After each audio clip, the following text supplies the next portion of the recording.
오늘 이 자리에서 잃어버렸던 제 믿음을 찾게 된 것에 대한 간증을 하려고 합니다. 먼저 우선 저를 좀 모르시는 분들도 좀 되시리라 생각합니다. 저는 지난 3월 22일에 위경으로 전역하여 사회인이 된 지 2달이 아직 채 안 되었고, 교회에 등록한 지도 딱 그 정도밖에 되지 않았습니다. 아직 이 교회의 새 신자입니다. 하지만 하나님은 어머니의 뱃속에서부터 제가 보고 듣고 만나서 25년 동안의 신앙생활을 한, 그리고 처음 하나님을 영적으로 체험하게 된 지도 벌써 13년이 된 모태 신앙인입니다. 여기 순복음 축복교회에 처음 오기 전에 다녔었던 교회에서도 찬양단, 학생부 교사 여러 가지로도 사역을 하였고, 대학교에서는 기독교 동아리에 들어가서 리더도 하고 부족하지만 대표로도 섬기며 사역을 하였습니다. 또 학기 중에는 동아리 예배, 교회 예배, 또 리더 예배 이런 것들로 예배가 끊이지 않았고, 방학만 되면 교사로 따라간 학생부 수련회, 그리고 청년부 수련회, 그리고 기독교 동아리에서 가는 수련회 등으로 온 방학을 이렇게 하나님에게 빠져 살았었습니다. 그러다 제가 군대에 가게 되었습니다. 저는 군대에 가서도 사회에서처럼 하나님을 잘 섬길 수 있을 줄 알았습니다. 입대 5일 전까지도 수련회에 있으면서 군대 안에서도 하나님을 놓지 않겠다 그렇게 다짐하며 군대에 갔었으니까요. 하지만 현실은 그렇지 않았습니다. 물론 의경으로 복무하면 주말마다 외출이 있어서 그때 교회를 갈 수 있었습니다. 하지만 21개월이라는 복무 기간 동안 돌이켜 보았을 때 단 한 번도 진심으로 예배를 드린 적이 없었던 것 같습니다. 길지 않은 외출 시간 동안 다른 사람을 만나려고 예배만 빨리 드리고 도망쳐 나오고 그랬던 적이 많았었습니다. 그리고 의경은 경찰서 안에서 생활하는데, 경찰서 안에는 예배실이 있었습니다. 거기 안에 목사님도 계시고 신우회 분들도 계시고 또 여러 성도님들이 오셔서 예배도 드리는 시간이 있었는데, 그것마저도 밤샘 근무했다고 피곤하다고 하지 않았습니다. 그리고 사회에서 매일 큐티는 해야 된다라는 그런 습관을 가지고 있었고, 또 여자친구도 매달 큐티 책을 군대로 이렇게 사서 보내주었는데, 초반에만 열심히 하다가 마음이 편해지고 몸도 이제 어느 정도 편해지면서 그것도 멀리 하게 되었습니다. 이렇게 철저하게 하나님과 떨어진 21개월을 지내고 나니까 그 전에 가지고 있었던 그 뜨거웠던 하나님에 대한 열정, 열망이 다 사그라들었습니다. 전역하고 순복음 교회에 나와서도 마찬가지였습니다. 내 마음에 하나님에 대한 열정이 없으니까 예배가 그저 지겹기만 하고 지루하고, 그래서 매일 졸기만 하고 예배에 나오는 게 굉장히 싫었었습니다. 아무 감흥이 없는 그런 무감각한 예배를 드렸었습니다. 25년을 교회를 다녔고 영적 체험을 했어도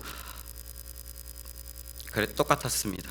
그렇게 하루하루를 보내다가 말씀 양육에 대해 듣게 되었습니다. 40일간 매일 아침마다 말씀을 듣고 기도하는 것이라고 했습니다. 그때 저의 신앙 상태로 보면 이 말씀 양육은 정말 소름 돋을 만큼 싫었던 것이었습니다. 절대 안 해야지 라는 마음을 굳게 먹고 있었던 찰나에 만나는 전도사님마다 저에게 항상 말씀 양육해라, 말씀 양육하면 좋다 라고 하셨고, 저는 그때마다 어색하게 웃으면서 생각해 보겠습니다 하고 그냥 피하기만 했습니다. 동시에 저는 알바를 알아보고 있었습니다. 군대에 전역했으니까 이제 또 다시 알바를 해야지 라는 마음과 말씀 양육을 확실하게 선을 긋고 빠져나가기 위해서 알바를 열심히 알아보았습니다. 하지만 그래도 주말에는 교회를 가야 한다는 그 하나의 최후의 보루가 있었기 때문에 주말은 빼고 또 몇 가지 약속이 있는 날짜를 빼고 이러다 보니까 별로 알바를 할 수 있는 게 없었습니다. 그렇지만 말씀 양육을 전적으로 빼고 싶었긴 마음이 강했기 때문에 최대한 알바를 열심히 알아보았습니다. 여기저기 알바도 지원해보고 전화도 해보고 면접도 보고 해봤는데 다 남자는 뽑았다, 이미 뽑았다, 주말은 되냐 이런 식으로 저를 거절했습니다. 그래서 어떡하지 하다가 서류 지원만 하면 면접은 보게 해준다는 CGV에도 지원을 했는데 서류가 누락됐는지 저를 부르지 않았습니다. 이거 어쩔 수 없다, 빠져나갈 수 있는 방법이 없다 해서 그냥 억지로 좀 그래도 억지로 말씀 양육을 하겠다고 전도사님에게 말씀을 드리고 말씀 양육을 시작하게 되었습니다. 말씀 양육에 가기로 했지만 막상 가려니까 정말 너무 싫었습니다. 아무리 얼마 전까지 군대에서 맨날 아침에 이렇게 일어났다고 해도 또 전역한 지 며칠 됐다고 아침에 일어나려고 하니까 정말 너무 힘들었고, 또 그 상태로 말씀을 들으려니까 너무 피곤했습니다. 그래서 한 일주일 동안을 그렇게 말씀 양육을 나갔지만, 몸은 나갔지만 마음은 전혀 하나님 앞에 있지 않고 이렇게 맨날 졸면서 겨우겨우 그냥 하루하루를 채워 나갔습니다. 어느 날 어김없이 힘없이 이렇게 교회에 나와서 다시 말씀 양육을 들으려고 하는데 그 제 자신이 너무 한심해 보였습니다. 알바도 포기하고 아침에 이렇게 일어나서 수고해서 말씀 양육에 나오는데 아무런 것도 얻고 돌아가지 못하면 너무 제 자신이 한심하고 이 시간이 너무 아까울 것 같다.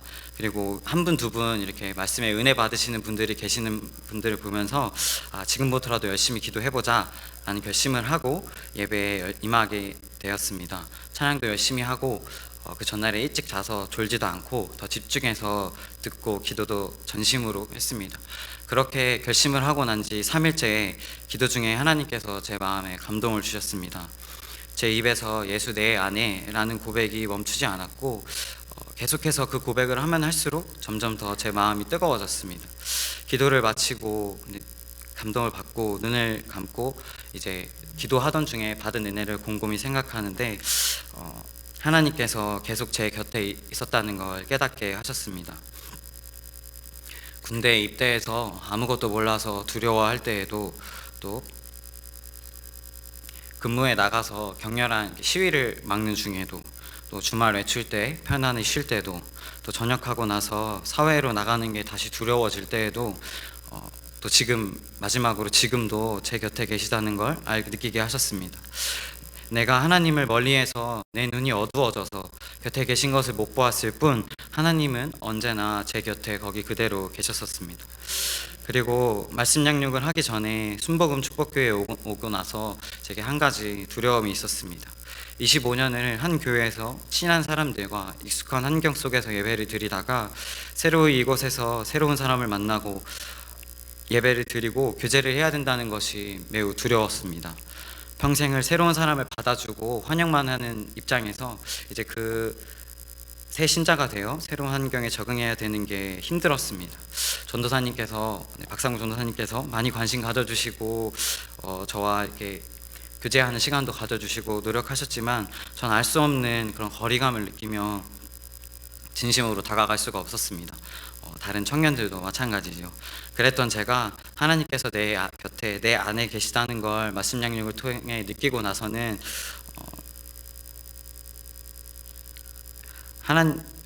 계시고 나서는 이전에 느꼈던 제 마음과는 정말 달라졌습니다.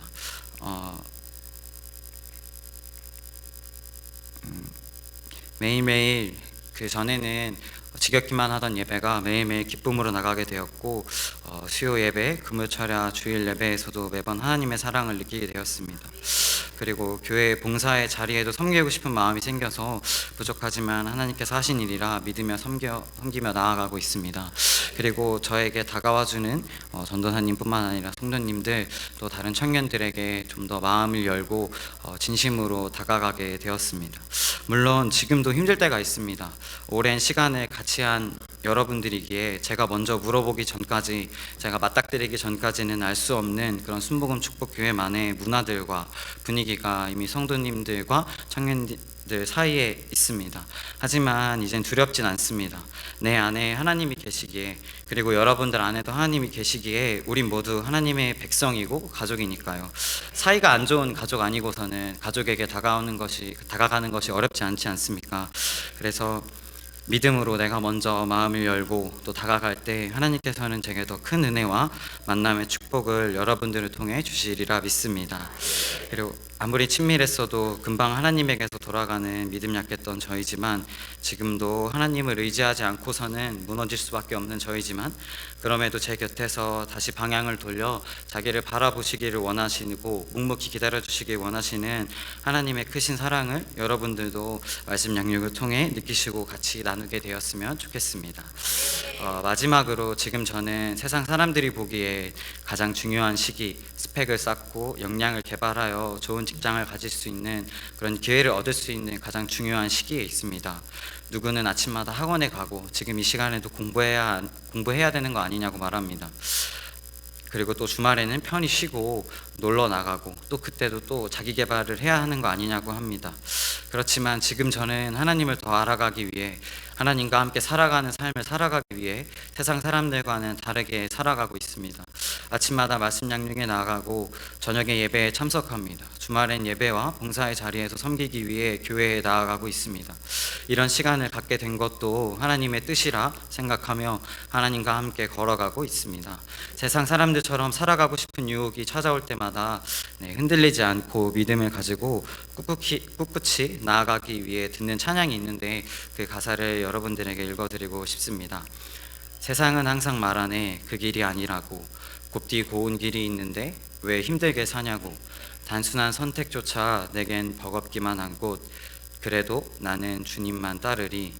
나는 계속 걸어갑니다. 수없이 넘어져도 사람들의 방향과는 조금 다르다 해도 내가 가는 길이 주가 가르쳐준 길이니 이곳은 바로